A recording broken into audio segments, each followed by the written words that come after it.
কি রে, জিজ্ঞেস করলি না আজকে কি রান্না করছি? ও মা, কি বানাচ্ছো? আজকে আমি তোর পছন্দের খাবারটা করব। ও মা, ওটা কি? মাছের ডিম। তাই নাকি? তাহলে আমাকে ভাত কিন্তু বেশি দিতে হবে খেতে। হ্যাঁ, তুই খেতে ভালোবাসিস, আমি দেবো না?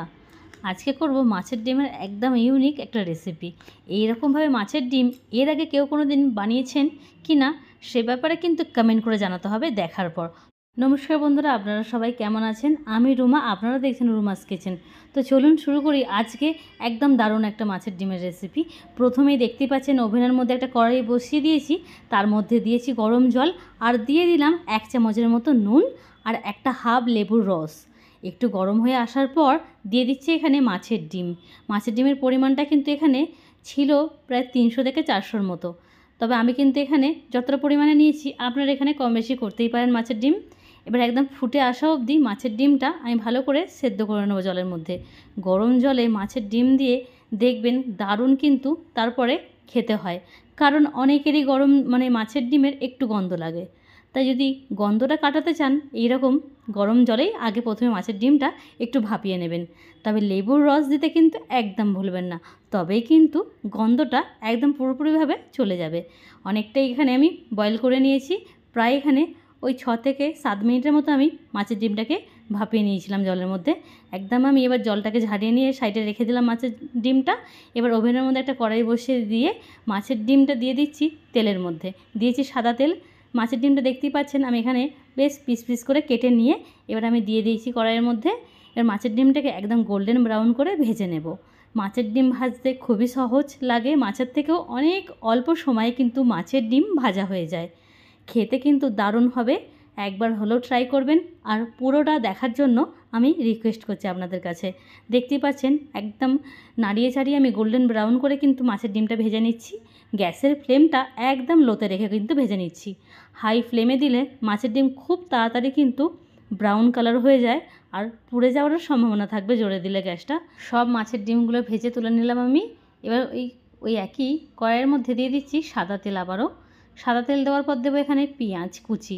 লম্বা করে পেঁয়াজটা আমি কুচিয়ে নিয়েছিলাম। এখানে পেঁয়াজের পরিমাণটা আমি দিয়েছি 4 থেকে 5 পিসের মতো ছিল, মিডিয়াম সাইজের। তবে আপনারা কিন্তু পরিমাণে বাড়াতেই পারেন, তার কারণ এটা আমি একটু আপনাদেরকে পরে বলছি। প্রথমে এবার পেঁয়াজটা দেওয়ার পর বেশ একটু হালকা করে ভেজে নেব, খুব বেশি ভাজতে হবে না। তারই মধ্যে দিয়ে দিচ্ছি এখানে শুকনো কারি পাতা। আমার কাছে শুকনো কারি পাতাই ছিল, তবে আপনারা কিন্তু একদম ফ্রেশ কারি পাতাও দিতে পারেন। শুকনো কারি পাতা দিলেও কিন্তু খেতে খারাপ লাগবে। তবে আমি কেন শুকনো কারি পাতা দিলাম আমি বলছি আপনাদেরকে। এবার দিয়ে দিলাম রসুন আর কাঁচা লঙ্কা কুচি। বেশ মিহি করে কিন্তু আমি কুচিয়ে নিয়েছিলাম। ভালো করে এবার ভেজে নেব। এবার দিচ্ছি আমি এখানে নুনের পরিমাণটা একদম আপনাদের কিন্তু এখানে টেস্ট অনুযায়ী কম বেশি করে নেবেন। আমি এখানে ছোটো চামচে 1.5 চামচ দিলাম। ভালো করে এবার ভেজে নেব সব কিছু। খুব ভালো করে ভেজে নেওয়ার পর দিয়ে দিলাম এখানে হাফ চামচ গোলমরিচের গুঁড়ো দিয়ে দিলাম। তবে আমি এখানে হাফ চামচ দিলাম, আপনারা কিন্তু আপনাদের ঝালের পরিমাণ অনুযায়ী এখানে কম বেশি করতে পারেন। এবার দিয়ে দিচ্ছি ভাজা ডিমগুলো, দিয়ে ভালো করে এবার মিক্স করে নেব। ভালো করে মিক্স করে নিতে হবে। দারুণ একটা রেসিপি, একবার হলেও প্লিজ আপনারা ট্রাই করবেন, আপনাদের কাছে কিন্তু রিকোয়েস্ট থাকলো। আর এতটাই অল্প সময় হয়ে যায়, খেতেও এতটাই সুন্দর হয়। গরম গরম ভাতের সঙ্গে যে কী অসাধারণ লাগবে। আমার একটু সব কিছু মেশানোর পর মনে হলো যে গোলমরিচের গুঁড়োটা আরেকটু দিলে ভালো হয়। তবে আমাদের বাড়ির সবাই কিন্তু ঝাল অনেকটাই পরিমাণে বেশি খায়। আমার মেয়েরাও ঝালটা খেতে ভালোবাসে আর আমার হাজব্যান্ডও ঝাল খেতে খুব ভালোবাসে। এই যে এবার দিচ্ছি আমি এখানে কারি পাতা, শুকনো কারি পাতা। আমি বললাম যে শুকনো কারি পাতাটা কেন আমি এখানে শুকনো দিয়েছি, এই কারণের জন্য, যাতে হাতের সাহায্যে বেশ লাস্টের দিকে নামাবার আগে কিছু কারি পাতা আমি ক্রাশ করে দিতে পারি। এবার দিয়ে দিলাম ধনেপাতা কুচি, অনেকটা পরিমাণে দিলাম, খেতে খুব ভালো লাগবে।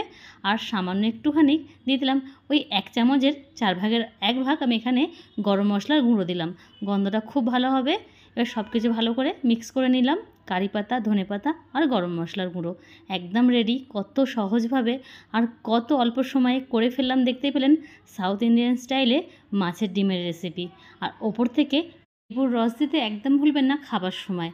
কত সুন্দর দেখতে হয়েছে দেখুন। যে কোনো খাবার দেখতে ভালো লাগলে খাবারের ইন্টারেস্টটা কিন্তু অনেক বেশি তৈরি হয়। ভালো লাগলে প্লিজ আপনাদের আপনজনের সঙ্গে শেয়ার করে নেবেন। আর প্লিজ আমার চ্যানেলকে সাবস্ক্রাইব করে পাশে থাকা বেল আইকনটা প্রেস করে রাখবেন। নতুন নতুন ফিউচার ভিডিওর নোটিফিকেশনের জন্য। ফেসবুক থেকে দেখলে রুমাস কিচেন অ্যান্ড ব্লগকে ফলো করে পাশে থাকবেন। দেখা হয় পরে।